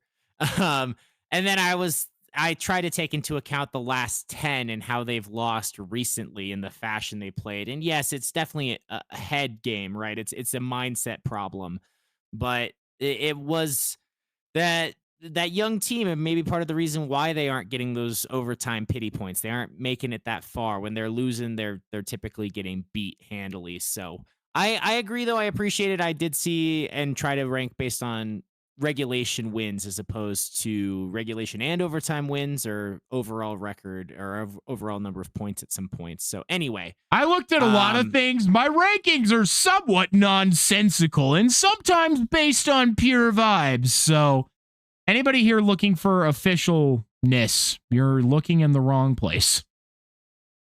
Well, and that's why these tiers 3 and 4, I just kind of, I know there's 2 tiers here, but I'm struggling to figure out how to organize them, and they're just a jumbled kerfuffle of a mess. So let me rattle off some of these, and then we can have some productive discussion. All right. So the San Jose I have at 24, right? At 23, I have the Capitals. 22, the Kings. I already kind of hinted at those. At 21, I have the Florida Panthers. At 20, I have the Maple Leafs. At 19, I have the Ottawa Coin Flips. I think those 3 teams are just neck and neck, and it just any given night, one of them will pass the other. So I really thought they all needed to be grouped together. At number 18, I like what you said, so I'm going to go with it. The Vegas Golden Frauds. Or Vegas Golden Turds is another one I want to use. Either way. At number 17, I have the Nashville Predators, who are suddenly in the playoff hunt because the West is ass. At 16, I have the Kraken. At 15, I have the Oilers. And at 14, the highest ranked of any Pacific team, I have the Anaheim Ducks. And so that is why I cut off this tier and blended it into the top 16 because the Pacific is that bad. So for the most part, we had a couple matching. We had a couple within a few spots of each other. But yeah, that was the toughest part for me. As I'm like, the Pacific is bad. It's not the bottom of the East bad, but it's like really not that much better. That's the crazy part. The Pacific is just so insanely weak this year. When I'm comparing point and win totals in last 10 games, like even the Ottawa Senators, who are bottom of their division, are performing better than some of these Pacific Division teams right now. Well, right, and nobody can seem to take a stranglehold. Vegas just keeps dropping games, and like the Kings, just lead the league with 14 overtime loss points. Then you got the Kraken, who will charge up the board before collapsing right back down. It same with Anaheim. They currently look like they're on a charge, but because the Kraken won a game and have a tiebreaker, they got moved all the way down to the wild card. You got like 4 teams separated by 3 points, and none of them look like they actually want to win the division. Nobody So likes. Go ahead. Sorry. I was just like, I don't know what to do here, because I agree. That's where it's like right now I have the Senators, Maple Leafs, and Panthers below that like string of 4 teams who are currently in playoff position. But if any of those 3 teams played in the Pacific, I would instantly have them winning. And I would basically, if they have 61 points or 63 points, it's roughly that they have right now. I think if they were playing in the Pacific, they'd probably have like 70. So I was struggling of whether or not to rank them ahead or behind of these teams, and I ended up going with behind. But that's also why, like you mentioned, the Islanders, and I have them just a little bit higher because I think if the Islanders were playing in the Pacific, they'd have at least 70 points by now. If anybody was playing in the Pacific, they'd be dominating right now. Right. And so that's where there was some. This is where the fan aspect of me came in, where it's just pure vibes and me projecting and what I think would happen if you put some of these other teams in the Pacific. And that's why I called it blended tiers, because it feels like they're all in this jumble. And if whatever order you picked for those 10 teams, I'd probably be fine agreeing with you on it. Nobody wants to win in the Pacific, and then everybody wants to win in the East. That's why nobody can get ahead. Everybody keeps winning. And then in the Pacific, everybody keeps fucking losing. Except now they're all playing each other. So it's like, I guess I'd rather have the people at the top win, so that way you guys have a better chance of sneaking in here. So whatever. We're in 6th in the Pacific as it stands today. So if the people at the top win, that likely means we're losing at this point. So I don't even know. No, but what I'm to root saying, for like, anymore. for example, Vegas and the Kings are playing. In this situation, I'd rather, as much as it pains me to say, fuck you, Rico, have Vegas win, because it would make it would be easier for Vegas, who's at the top, to then just accumulate more points at the top. So then that way the Kings fall off and you can sneak into that spot instead. Yeah, I mean, Kings versus Golden Knights, I'm rooting for Meteor. And if you put a gun to my head, I'd say, can I pick the option to pull the trigger? That's like, please don't make me choose. It doesn't matter. It hurts me either way. So, but I understand what you're saying, and you're right. Whichever team is in the lead, pull ahead, hurt the other team. And that is fundamentally sound, and I agree with the logic there. And I will have to root that way. Although, again, Kings versus Knights, I just will abstain from rooting for anyone other than a Meteor. I was gonna say, I know it's not ideal, either way. But moving into our top part here, is there two tiers here, or is it just one from 13 to 1? So I do have this in 2 tiers. I cut it off as 13 to 6. Okay. Because I have 5 teams that I would consider legitimate Stanley Cup contenders where we stand today. I think teams 6 through 13 are all very much in the playoff hunt and could make some noise. But the top 5 are the true Cup contenders in my mind. Okay. Understood. So 13 through 6. So at 13, I have the Utah Mammoth, who are suddenly back in the playoff hunt. At 12, I have the Anaheim Ducks, who are suddenly back at the top of the division. Number 11, I have the Boston Bruins, who refuse to go away. At number 10, I have the Pittsburgh Penguins, who I almost forgot were like suddenly dominating again. Number 9, I have the Detroit Red Wings, who have lost a couple head-to-heads that dropped them a little lower. And number 8, I have the white-hot Columbus Blue Jackets, who are still out of a playoff spot, but suddenly might not be. Number 7, I have the fucking Buffalo Sabres. I was going to rank them higher above Montreal, but Montreal beat them in the head-to-head, so I used Dom logic there. And yeah, so that's through 7. Obviously, I spoiled 6 a little bit, but you get the picture. Yeah, I do. Well, and we have a lot of overlap here once again. At 13, I have the Islanders. I know you had them a bit lower in the next tier down. At 12, I do have the Penguins. At 11, like you, I have the Bruins. At 10, I have the Mammoth. And after saying that they would take over and Minnesota would drop out, I do think the Mammoth are actually pretty secure because while the Pacific beats each other up, the Mammoth are stacking points and just giving themselves a little breathing room. You underestimate the Mammoth's ability to choke it all away. They have to compete with every team in the Pacific for a title of choking right now. So, I would agree with you, especially in other seasons and thinking back to that. This is the same roster that once was the Coyotes, who were king of choking. But, with how the Pacific is playing, I don't know. It's who wants to lose more at this point. But yeah, at number 9, I have those, those red hot Columbus Blue Jackets. I'm so happy to see them winning 9-1 in their last 10 games. Great. I want them to make the playoffs, even if they have to bounce the Islanders or Penguins to do it. But I want them to make the playoffs. I've made that known since the start of last season, even. At number 8, I have the Sabres with the Canadiens at number 7 because of my head-to-head logic. And I did need the Buffalo Sabres to climb the board, and technically the Canadiens are also ahead on points. And then at number 6, I have the Red Wings. Red Wings. Yeah, I just think the Red Wings have also dropped a few games, and in terms of their last 10, they just don't look as sparkling as some of the teams that I ranked ahead of them currently. So that is why they, for me, are a little lower. And I totally agree as far as the whole. I think for me, I had Detroit and Montreal. Wherever I put them, they were going to be back to back for me because they are tied on points and they're just pushing each other. And Detroit beat Colorado in Colorado and shut you guys out. So that was the tiebreaker for me. And we also shut them out in Detroit. 5-0. Right. They only beat us by 1, not counting the empty netter. They beat us because we made a mistake in the first 30 seconds. We took a shit on them in their home arena, so booga booga. Well, and you haven't heard me say Avalanche yet, so the Avalanche are ahead of the Red Wings. Yeah. But my point is that I didn't see the Canadiens do that, so in the tiebreaker there, my tiebreaker for Canadiens over Sabres was the head-to-head, and then my tiebreaker for Red Wings versus Canadiens is who shut out the Avs. Well, it doesn't have to be logical. It's just what I did. Technically, the Canadiens kicked our ass way more than the Red Wings did. That's fair. But the Canadiens were home for that one. So I did downgrade that one in its quality slightly. I guess. Slightly. All right. But top 5/6 here. Obviously, at 6, I said Montreal Canadiens. But at 5, I have the Carolina Hurricanes. At 4, I have the Dallas Stars. At 3, I have the Minnesota Wild. At 2, I have the Colorado Avalanche. And then at 1, I have the Tampa Bay Lightning.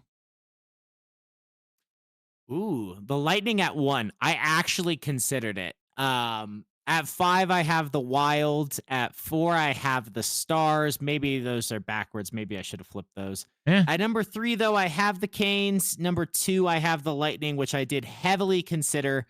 I said it, and you know why I didn't put the Lightning at number 1? Why? Because I said on the podcast here, like maybe it was a month ago or something, when the Avalanche still only had 2 regulation losses, or maybe it was when they had 1 regulation loss to their name.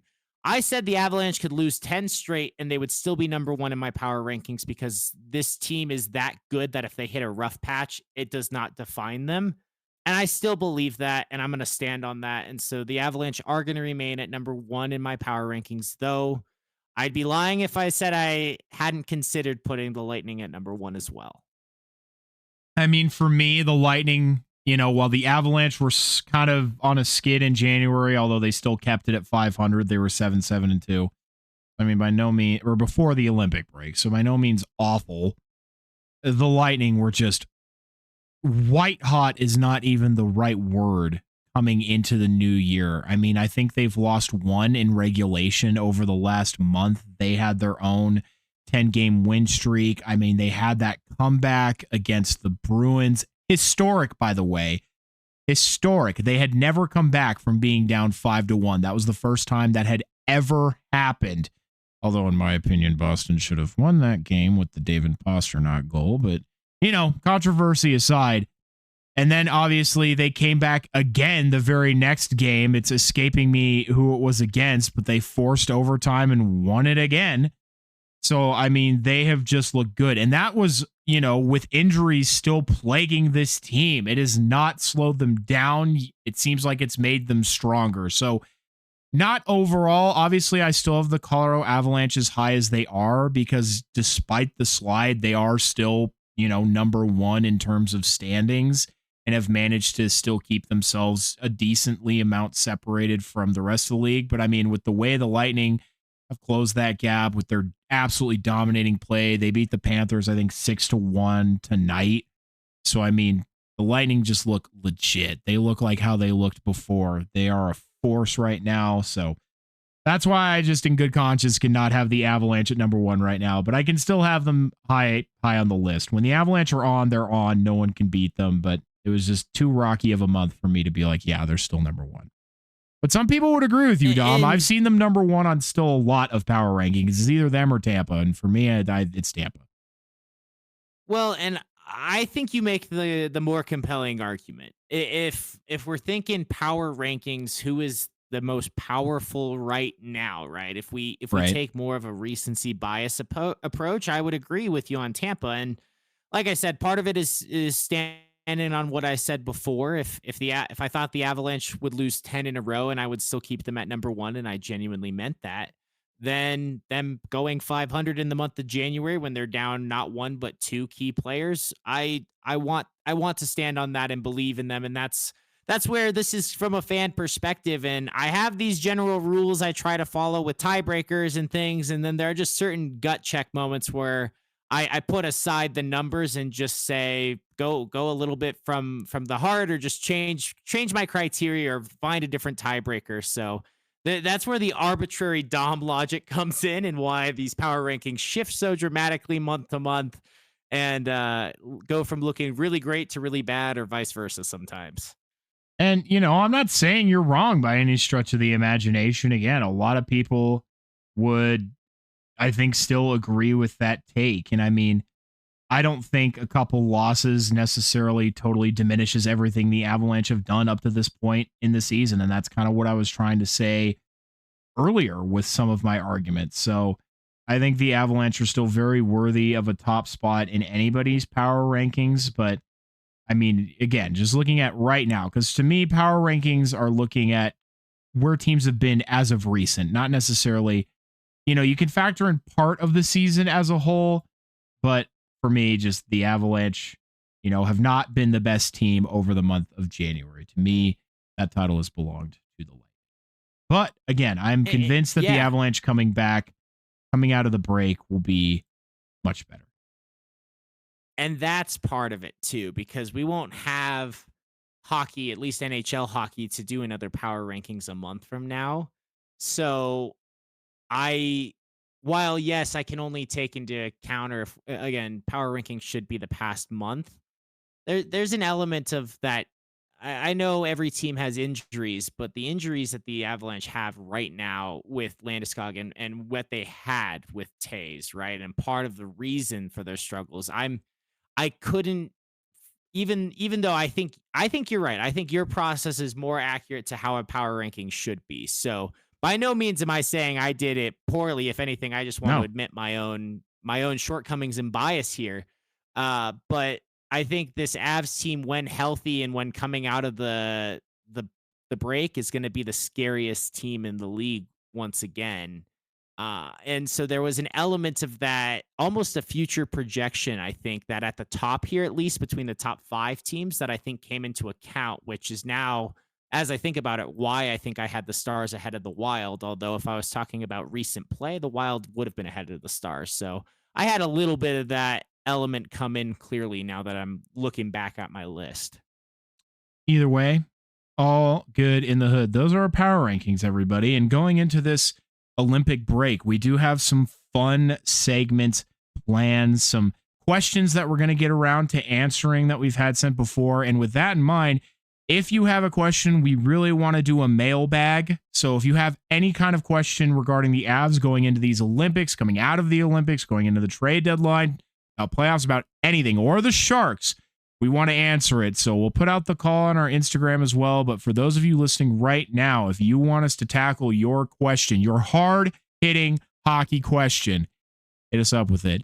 We're also going to revisit our heroes and villains segment as well. But of course, we'll be doing tons of Olympic coverage that I am so looking forward to. The women's hockey tournament started today. So if you didn't catch any of that, please go and watch. United States beat Czechia 5-1. The Canada-Finland game was postponed due to a stomach flu going around the Finnish team. So all the best to them. But definitely, if you're missing hockey already, hockey is already rolling in Milan Cortina. So give it a watch.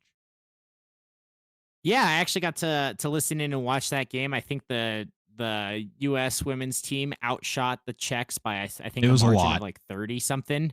It was a dominant performance, picking up right where they left off. Though the Czechs do project as an up and coming team in the women's division as well for years to come. Maybe not this year, but in 4 years, keep your eye on them. And maybe, who knows? We've only seen one game and it was against the U.S., so maybe take it with a grain of salt. But definitely watch that Olympic hockey. Go watch the ladies play. I was looking forward. I was really hoping to see that Canada versus Finland game today. I know. But honestly, I'm glad they rescheduled it. They just pushed it back to the end of pool or group play to make sure it was the most fair to everyone and in alignment with what the Olympics are about. So, I think when we're trying to have best on best hockey, doing their best to make that happen, I respect it and I'm grateful for it, even if it means I have to be more patient than I would like to be. Certainly so. Well, everybody, I don't know how he came up with one today because I sprung the surprise on him, but your today's fun fact is brought to you by Dom from the Tank. So, Dom, what do you got for us today? Because I got no idea.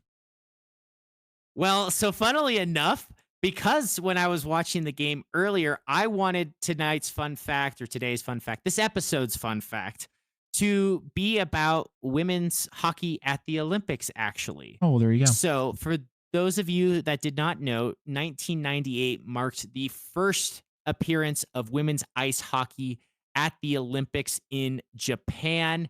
The first game of group play saw Finland defeat Sweden 6-0. And I found this actually credit to the IIHF archive for an article written by Andrew Podnieks, I think is how you pronounce that, or Podnieks. But I was looking to see who scored the first ever goal by any women in the Olympics. So your fun fact this week is that first goal was scored by Petra Verakallio for the Finnish team with a shot at 8:35 into the first period of their game versus Sweden all the way back in 1998. But as an additional fun fact and a little quiz, because I just like asking you questions, Corey, as you know, and as many of you listening may know, either Canada or the United States has won every single gold medal game. But Corey, which is the third country, the only other country to win a silver medal? Oh, for women's hockey, I'm assuming you're referring for to. Women's, yeah. Yes, for women's Olympic ice hockey. It felt obvious, but I just had to make sure. Oh, man. I want to go with a Euro country. For me, there are two in mind. I'm going to go either Sweden or Finland are my guesses. Well, pick one. Oh, Sweden. One of them has the silver, and one of them has won the most bronze out of any country. Sweden. I'm going Sweden. You are correct. Yeah! Sweden has taken one silver, one bronze, and come in fourth place on 2 occasions. Finland, by contrast, has won the bronze medal 4 times, the most of every nation, and come in fourth place twice. So in 7 Olympic appearances of women's ice hockey, the Finns have come in 3rd or 4th 6 out of those 7 times. As a bonus question, there is only one other country to have ever medaled in women's ice hockey. So we've already established Canada, the U.S., Sweden, and Finland. Oh, boy. What is the 5th country to have received a medal? One sole bronze in their history. I have an answer. I feel like it's just some out of left field fucking country, but I want to say Czechia. That's what I want to say. It is actually not Czechia. They have not Okay. even made the medal round So, previously. before you tell me, is it an out of left field country? Is it one I would never expect? I wouldn't say never expect. It's a Euro country, Okay, but okay. definitely not to the same level as how we think of Sweden and Finland. Typically. All right. Let me give a few extra shots here. Let's go Latvia. Nope. Latvia has never made the medal round. Norway. It's not Norway. Let's see. Is it an English speaking country? Yes, they speak English. Is it their primary language? They speak 4 different languages depending on your region of the country. Oh, fuck. Okay. I have no idea. I thought that was a good hint. No. It's Switzerland. Switzerland? Okay. I would have never have gotten Switzerland. All right. Oh, I don't know. My last clue I was going to give you was Philip Khrushchev, but I forget that he's Swiss. I get surprised every time I hear that.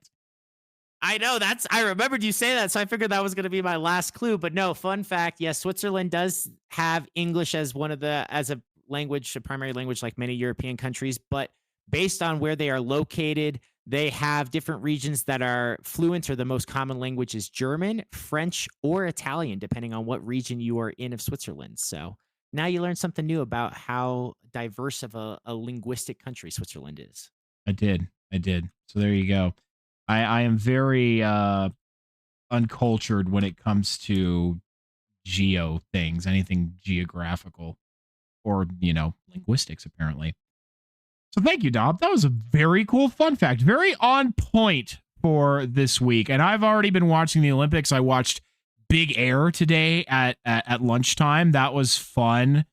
We have, unfortunately, Red Gerard from Colorado did not make it, but another Colorado kid made it. He's only 17. I think his name is Ollie. I forget his last name, but he did make it. Japan was kicking ass, though. So we'll see what comes of that. Was watching that. Was getting hyped up for figure skating today. So while I will mainly be watching for the hockey in the Olympics, I do just like Winter Olympics in general. And Dom, you are a particular fan of the biathlon, I remember you mentioning. Oh, yes. I am the biggest Winter Olympics fan. Like, I always love Olympics. I love whenever sports are played for country, but I love so many more of the Winter Olympic sports. So not only hockey, but depending on what time we have with our other segments, I was watching mixed doubles curling today. I have been sucked in and appreciate the simplicity and the calm of curling compared to the aggression and the high pace of other sports that I'm known for liking. This is more slow paced and more finesse. But yes, I am very excited for biathlon. It is still amazing to me how you can basically go cross country skiing and then have enough breathing control to shoot a rifle with basically like paintball pellets and have that accuracy and do that multiple times. Also, bobsled, absolutely love. And I'm excited to see our Americans in downhill alpine skiing as well. That is always a fun event. That is where the high pace speed event comes in, just like with bobsled. So Winter Olympics are great. I'm going to be living it up in these couple of weeks and very excited to catch as much as I can. I want everybody to know that I will be absolutely rooting for America in every other sport. It's just hockey where I'm a little back and forth. Anyway, your 3 Avalanche players of the week are Valerian Nichushkin, Arturi Lehkonen, and Mackenzie Blackwood. Val has been great this week, getting a lot of assists, finally picking up his points production. Arturi Lehkonen, obviously 2 clutch goals against the San Jose Sharks and a couple of assists as well. And then Mackenzie Blackwood for being the only reason we were in some of those losing efforts. So thank you to Mackenzie. I love you. I think that's a great trio to pick for your Avalanche of the week, and it has large overlap with your Avalanche of the game against the Sharks. So maybe that's part of my bias and what I've seen the most of this week, but I think you did a great job picking those. Well, thank you, Dom, and thank you, everybody. The clock is counting down to the final horn. We really appreciate you taking the time to listen to this episode of the Captain Avalanche Fancast. If you have something you want to know about the Avalanche, Sharks, or just hockey in general, reach out to us on our socials, and we'll be happy to try and answer it. The best thing you can do if you like what we're doing here is to follow us on whatever platform you're using and to share this podcast everywhere you can with everyone you can. I'm Captain Avalanche Corey. And I'm Dom from the Tank. Check out our new episodes every week. Thanks, everyone.